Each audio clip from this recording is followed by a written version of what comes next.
We are your home for Hawaii's music. We are Kapa at 100.3, 99.1, and online at kaparadio.com. All right, our special guest this morning, ladies and gentlemen, is a Kona boy. Well, I guess I'll get the more specifics about where he was born and everything like that. A good friend of mine, ladies and gentlemen, Mr. Kenny Tagavilla. Hey, bro. Uh, I'm good. Aloha.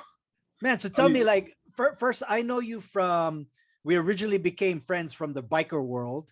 We Yeah. know each other from motorcycle clubs and also doing work in the community as motorcycle clubs. And I actually rode with your dad for a couple of years.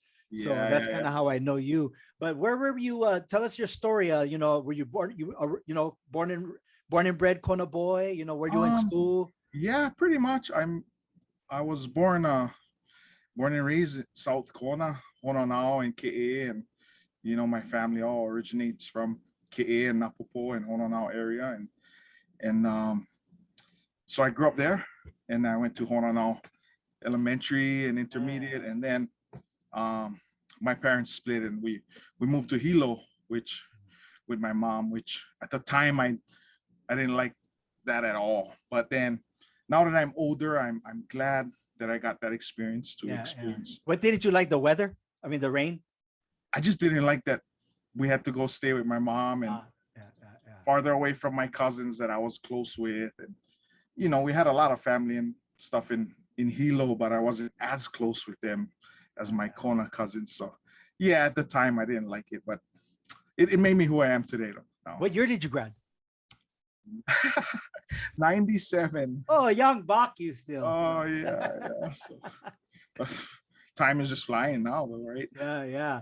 And I just noticed that you and T have been married. What you guys are over 20 years, or is that do you make 20 year 20 mark? years. This year's 20 Wow, years. bro. I'm a newlywed. What is the secret to holding it down? She's very patient, I guess. Not.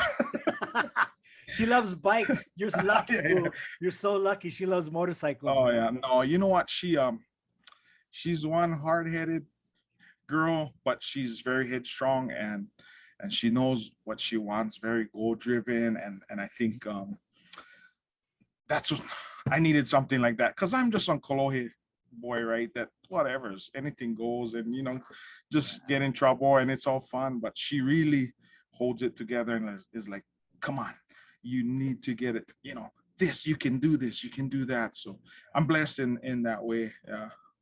Now, music wise, um, before we get into what you're doing now, you kind of have a country feel to you.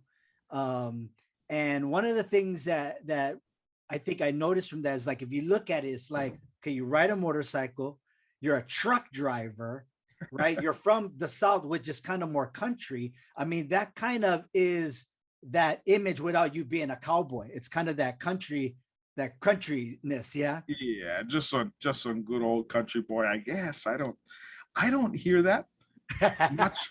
People point that out. I never really was into country until, like, you know, out of high school. And then I met Alvin, Alvin that builds instruments, Alvin Inoue. And he was like, check this out. This is Garth, and this is George Strait, and this is the Eagles. And I was like, that's pretty cool. And so it wasn't until later. And then now everybody's like, oh, yeah, you're so country. I'm like, oh, okay. No, but the comment I get when we play your music is, oh man, that tone, that voice. And a lot of the times in especially the songs that you have with us, Sail On, and I can only imagine, there's a powerfulness in your voice that is somewhat gospely. And I know that you're a church musician as well. So is kind of your vibe that country, and then the heart that you sing from, is that more of a church thing, a gospel thing? I guess. I mean, I don't know. I just been like, I just feel good when I play music. And, I just was like, I never thought of myself as a vocalist or someone with a great voice. I just was like, well, if I can sing loud and just belt it out and give it my all, and that's what it is, right? I think over time though, maybe gigging and helping at church and all of that, maybe my voice got a little more smoother, Mm. hopefully, but it was just like, I don't care what I sound like. I'm just gonna sing it because it feels good. So And what about guitar? Was that something that you grew up with, or did you just kind of pick it up, as you grew up? I grew up playing ukulele. I'm Mm, a ukulele yeah. player by heart. My grandma and my cousins and aunties and uncles all played ukulele and piano a little bit, and I just was like a ukulele player. I Yeah. wanted to be like Kelly Boy and the All Creator Boys and all of that, right? And so, and then the guitar came later when I was like, well, this is pretty cool, and Yeah. so yeah. What now you have a trucking company, and you probably have one of the most amazing car stereos or truck stereos that I've ever seen. Like serious kind, bro. Like is that, I mean, I'm sure that's because with traveling, with being on the Yeah, road all the time, you get to you want to be able to enjoy your ride. So I'm sure the whole truck is super comfortable and everything. But what's the difference now when you can play like your own music and it's like, produced and everything coming out of that system? it's pretty cool. You It miss comes this? Do you on miss stops? Like, do you just keep driving? Sometimes go, oh, I sometimes. forgot. Well, I do that regardless on any given day anyway. But yeah, sometimes I'm like, I get to the job site and they come up to my door and they're like, "We need you to go here," and I'm like, "Just one sec," you know. two more minutes left. Yeah, I roll up the window and I'm like, "Hang on, I'm on the phone or something." Oh, sorry, and then I go, "Okay, I can function now," because Yeah. it's a whole new thing hearing your own voice come on the radio. It's just mind blowing still for me. So Now I know that on the new album that you have in the works, you have some originals on there, mhm. and but also some pretty cool covers like we've been playing Ceylon, and we've been getting a lot of requests for I Can Only Imagine. So what's really cool is hearing people request it because it's another version. It's been a while since somebody's redone that song, and it's a local version, but people have been commenting that they weren't sure if it was a local person or not that did the Oh, remake. oh, I see. Yeah, Yeah, no, I just love those songs that you don't hear all the time, that is not necessarily playing on the radio, all the time. And yeah, yeah, like yeah. I can only imagine was a huge hit a few years ago, but then it was a song that just it caught me, and then the meaning of it and the story of the person that wrote it just connected with me so much. And then I kind of fell into that song by accident, and I was asked to play it at a service, and then it just went from there where it's like everybody knew I sang it and they request it when I'm playing at gigs or wherever, and it's like, okay, this is all right. And then at church they're like, can you sing that for a special, or can you share that song? So it just became like, wow, Yeah, okay, yeah, yeah. just run with it. And so yeah. And then it becomes one of those where you play it so much that you have like 20 different renditions of how you play it now. Yeah, Yeah, just to yeah, keep it fresh all the time. Yeah. I know. So yeah, it's pretty cool that the before COVID started, I had played at my friend's service over in YNI, and I shared that song. His parents asked me to share that song, and I did the medley with Brother Iz's Over the Rainbow, Mm-mm. and the reaction there was like, wow. I was like, man, that's other people's songs. I just was sharing as a tribute to my friend. Yeah. What happened was people that were there in Oahu were like, then I start getting calls to fly over to their family service to sing Wow, a song. I'm nice. like, whoa, these aren't my songs, but people connect with them, and I had the opportunity to go and share my music and my aloha with people that I don't wouldn't have known otherwise. So it's a blessing, that gift of music where it takes you places where, I mean, for me, I, I'm like, I I know wow. for a fact that two people that played on that song um choked up during their recording of the song. Wow, yeah. Yeah, yeah. And all I think all both of them in the same parts, that kind of part where that's the hold the lighter up and bust the tears out part of the song. Yeah. Well, it's easy. It was already a great song. So if I just try to sing it with heart. But man, those guys, the musicians that were on it, I mean, they made that song just better than I imagined it would be. So I'm so thankful for all that, the people that put into it, and you for pointing, putting it all together with the right guys too. So Awesome. it's Awesome. good. So I know you're about halfway through. Mhm. How does it, you know, being a business owner family, you get teenagers, graduates, I mean, kids going college and everything else.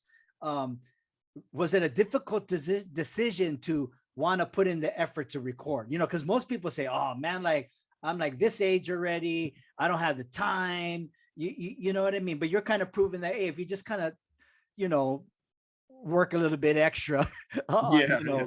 conserving time to do it. Yeah. Yeah, yeah. Well, I got a lot of people to thank for that. My family is very supportive, and they're like, "Come on, Dad, you can do it." And yourself and Kaea for going, "Hey, it's possible." And I got every excuse in the book, and I can keep myself busy. And that's, Yeah. Yeah. not just saying that, but my wife and you guys and everybody going, "Man, you should come on, come on." My church family they've always been like, "We need recordings of this stuff," and I'm Bro, like, what church do you go to so that people can come check you out? I go right down the road from my house. It's about a mile away at Kona Baptist Church right there.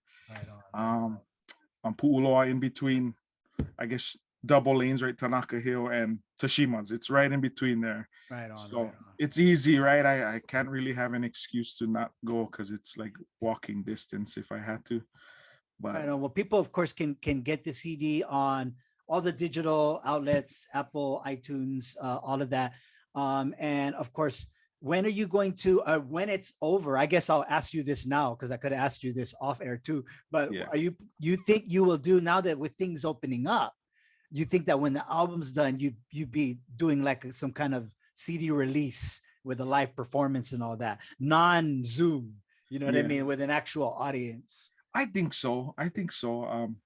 It's tough to make the time for going out and playing with business and all of that. But I think, I'd have to get out there and just Yeah, go and yeah, at least one night, one big go night, and jam and hang with the my supporters and my family and the friends, right? And just have a good time. So hopefully that happens. Right on, right on, right on, about it. Everybody can follow you. What's your Instagram and all of that?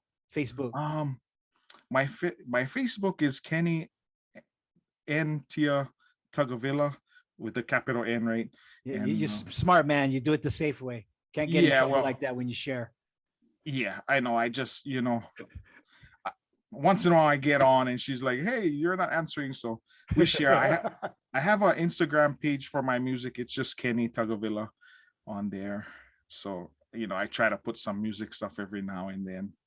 Right on. But Oh, yeah. Friday Night Live, bro. Oh yeah, Friday Night Live jams. That's a fun one. Speaking That's of which, is there something. one tonight? Um, I think we were taking a break. Our season Okay. finale was last week. So we'll be back on in about 3 or 4 So, weeks. so real quick, tell everybody the times when they can check you out. And you guys did a charitable thing with your stuff, man. Just real quick, tell us about that. Oh, that was so fun. So Friday Night Live Jam started because of COVID. And it there's two other guys. There's Wayne and Maddie on Oahu, and they're musicians. And Wayne had this idea to just do a show because he couldn't jam no more. There was no more gigs. So he did this thing and he came across me on Facebook just jamming, Mm. having fun. And he said, "Hey, would you like to do this show where we just go around the table and share our music?" So long story short, we just did it, us three. And I said, "I don't really want to be on camera." And he said, "Why don't you try another week and another week?" And then it kept going from there. What's cool is we have guest musicians from the island, from all over the world, and we just have them on and we talk story and they get to share with friends and be with real famous people sometimes on the show. And we just share that way. And so you can check us out on Facebook, look up Friday Night Live Jams, and join the page, and you'll get notified when we get on. And we do some fun stuff. We're able to help Kapiolani Women and Children's Hospital. Right on, right on. So that was really cool. Yeah, and I was just blessed to be a part of it. I had to just turn my laptop on and be there basically. Yeah.